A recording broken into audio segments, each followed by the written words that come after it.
Hey nerds, we are going to do a review and breakdown of Daredevil Born Again, episodes 5 and 6, starting now.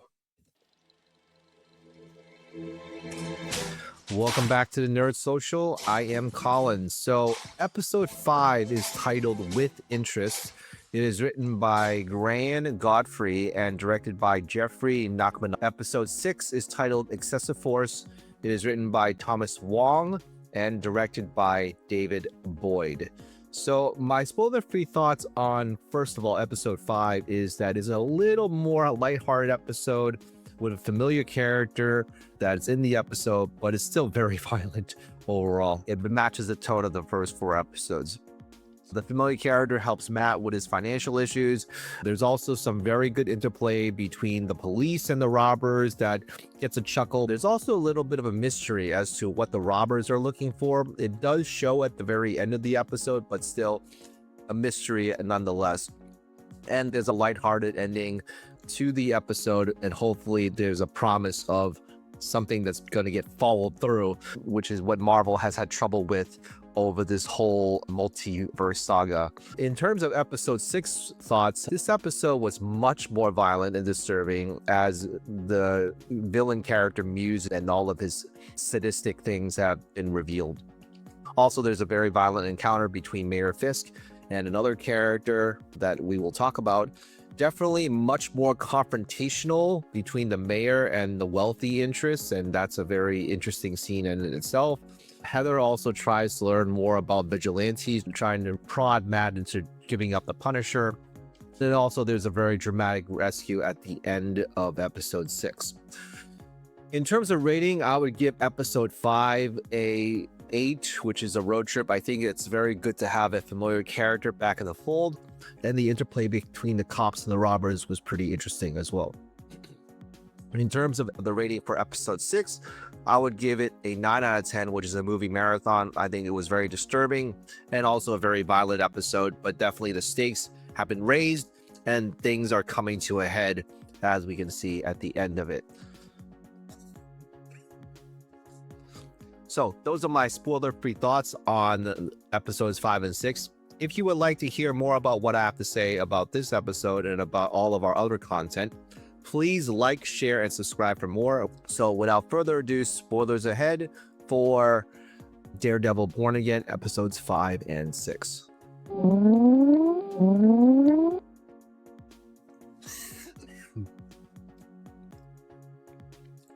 So we start off with episode 5. The premise of it is the St. Patrick's Day parade. So a lot of the police are actually out enjoying the holiday.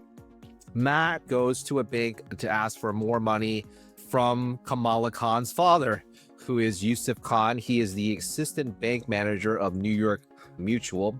And so he can't stop talking about his daughter. His daughter is visiting friends in California. We assume it might be Cassie Lang or the West Coast Avengers. We're not really sure. Of course, the last time we saw Kamala Khan was in the Marvels, where she's trying to recruit Hawkeye, aka Kate Bishop, into the Young Avengers. So we're not really sure how that is going to play. As I said before in the spoiler-free part, there's really not much follow through in the multiverse saga so far. So we don't know what the premise of her visiting friends in California is all about. I also mentioned in this exchange between Yusuf and Matt is the Jersey City is the home to Ellis Island and Ms. Marvel. So Matt doesn't actually know who she is, but he knows Peter Parker, which is weird to me. Then also Yusuf shows a Funko figure of Ms. Marvel. But when we get down to business, we find out that Matt has been over-leveraged and he appeals to Yusuf's working class roots as a justification for the defense work he does. However, the loan was denied. So when that happens, then there was a big Irish gang that shows up trying to rob New York Mutual. So Matt at this time has already left, but he senses that there's some stuff that's happening back at the bank. So he actually comes back into the bank and is held hostage. The police is also arrives. Here you can see this is from the trailer where he's being held at gunpoint. There's a lot of hostage negotiations that commence with a little bit of tongue-in-cheek with Detective Angie Kim, who I think is my favorite character in this episode. So it's really refreshing to see an Americanized Asian person that's in charge, even though The people that are all in charge are probably drunk out of their minds because it's St. Patrick's Day. So what happened is that Yusef tries to stall for time until Matt shows up. So here he's fighting the robber quietly, and then he knocks out the second robber. Then Matt attempts to open the vault. Yusef really being shocked and amazed as to how this blind man is able to take out all these robbers, and the classic line of "a really good lawyer" comes about. Again, this is from Spider-Man No Way Home. We saw that line being used as well. So the shiny stone that they are using, as I mentioned, the spoiler-free part, looks like an Infinity Stone. After this had occurred, the police started to move in. Everyone is neutralized except for the leader, who dressed as a police officer, and there was a woman hostage that was in on it. They both escaped. What ended up happening is that Daredevil goes and fights him, breaks his leg. It was also part of the trailer. And the hostage was able to only escape with a piece of candy from Yusef's bowl of candy, which I thought was pretty clever. And then at the end of it, we find out that Matt has a new friend in Yusef, and Matt pretty much puts that diamond that the robbers were looking for in the candy bowl. Again, like I said, nothing really got revealed. There's more of a MacGuffin in this particular episode. What's the true intention of that diamond? We really do not know. And I think that would be very interesting to see what happens in later episodes if they ever come back to this plot thread. Then with episode 6, we start with the BB report, where people on the street are saying the vigilantes are helping people. There's cell phone video of the swordsman fighting. We saw the swordsman back in the Hawkeye series. I believe that is also Kate Bishop's father as well. The big premise of this episode is that a construction worker found the body of a man from the last episode that was captured by Muse, which is shown here. It's pretty dark. You can see that it's in the subway. There's also some street art of Fisk kissing a bull's ass. And so this is straight out of the comics, where the Muse is really against Kingpin. We then see that Matt is reliving what has happened to him so far, especially from episode 1 through Prayer. And Heather is very concerned about the hostage situation, so she is very concerned about Matt's well-being at this point as they are getting more and more closer. There's also a meeting between the mob boss Luca and Fisk basically gives an ultimatum to say to give them the 1.8, and then he raised it to 2.8. Mob boss says that Fisk is out of the game. So there's a lot of back and forth between the mob boss and Fisk. He doesn't know what he needs to do. He's trying to wield his power in some ways, but he doesn't really know what's going to happen at this point.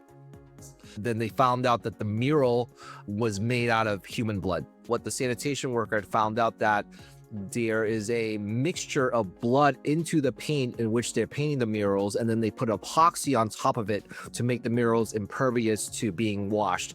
And so they estimated there are at least 60 victims of this type of killing going on. Also at this point, that Angela, who is the niece of the White Tiger, thinks that her uncle got killed because he was tracking all these missing people and the kidnappings. Angela is very hell-bent on trying to figure out who the hell is this guy that's doing all this stuff. This is the part where Heather is very concerned, and she's also writing a book on vigilantes at this point, which is a side story to the main story here. Muse also appears and kills 2 more women, so he's on his killing spree at this point. And Mayor Fisk is caught flat-footed to figure out what is going on with this serial killer that's on the streets.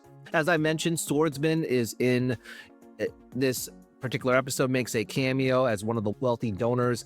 And also there's this veiled threat from the wealthy class to let the mayor know that one phone call to the right person means bye-bye Gracie Mansion. It speaks to a lot of the oligarchy that's happening in this country right now. So we can see that these are the 2 women that were killed. They were found dead and they were drained of their blood.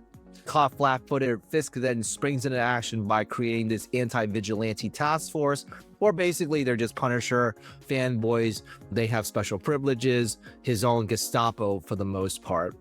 We find out that Angela is going out on her own to find Muse. Soledad asks Matt to find Angela, and then he is forced to dress up as Daredevil again, finally trying to get over the fact that his best friend died while he was wearing a Daredevil costume. So Muse then captures Angela and tries to extract her blood. Fisk has his own little secret. We find out that the prisoner that he is imprisoning in the cell happens to be Adam, the missing guy that affair with Vanessa. Fisk is trying to goad Adam into fighting him. Basically, he murders him and no one knows about it. Pretty much denies the fact that he knew where he was during therapy. But of course, we find out that wasn't the truth. There's some really good action scenes between Muse and Daredevil, and definitely a very heroic moment from Daredevil to try to fight Muse. Then at the end, we can see that he unstraps Angela and so rescues Angela from Muse. And that's how basically the episode ends, with her being rescued. So that's my breakdown of Daredevil Born Again episodes 5 and 6. Hopefully we could see more, as there are 3 more episodes left of this season. They are already shooting season 2 at this point, but season 2 is going to come out around the same time next year. Tell us what you think about episodes 5 and 6 of Daredevil Born Again by commenting down below. Like, share, and subscribe for more content like this. And we will see you in the next video. All right. Take care, everybody.